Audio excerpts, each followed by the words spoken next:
ప్రస్తుతం ఉన్న ప్రభుత్వం పనితీరు ఎలా ఉంది అనుకుంటున్నారు? పనితీరు అంటే ఏముందండి, ఇప్పుడు ప్రస్తుతానికి ఏమీ లేదు.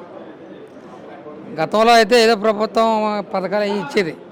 ఈ పనితీరు వాళ్ళు ఏసీ రూమ్లో కూర్చోవడం, ఆయనేమో నెలకోసారి హాస్పిటల్లోకి ఏమో పవన్ కళ్యాణ్ గారు వెళ్తాం, చంద్రబాబు నాయుడు గారు ఏమో పరామర్శిస్తాం. ఈ పనితీరు ఇలాగే కనపడుతుంది తప్ప ప్రజల కోసం ఏం పట్టించుకోవట్లే. గుంతలు పూడతాం, రోడ్లు పూడతామన్నారు, అది కనిపించట్లే. మరి గత ప్రభుత్వం బాగుందంటారా, లేదంటే ఇప్పుడున్న ప్రభుత్వం బాగుందని మీరు అనుకుంటున్నారు? అంటే అప్పుడు చాలామంది అప్పటికి ఇప్పటికి చాలా వేరియేషన్ చెప్తున్నారు కదా, మీరేమంటారు? ఏమంటే పబ్లిసిటీ చేసుకున్నారు, అంతా చేసే ప్రభుత్వాన్ని చెడగొట్టుకున్నారు.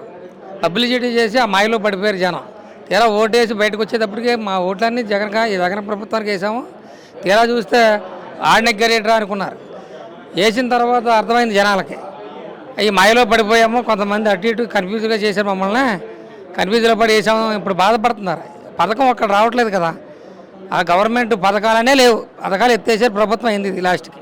అంటే మరి ఇప్పుడున్న ప్రభుత్వం పథకాలన్నీ అమలు చేసేసాం అని అంటున్నారు కదా, మరి దానికి ఏమంటారు? అంటే 3 గ్యాస్ బండ్లు ఇచ్చారు, ఒకసారి రైతు భరోసా చేశారు, పథకాలు ఏమీ లేవు, అంతా శూన్యం. సూపర్ 6 అంటున్నారు కదా, మరి సూపర్ 6 సూపర్ హిట్ అన్నారు కదా, మరి ఏమంటారు దానికోసం? సూపర్ 6 కాదండి, సూపర్ ఫ్లాప్. ఇది చెప్పాలంటే సూపర్ ఫ్లాప్ అయిపోయింది ప్రభుత్వం.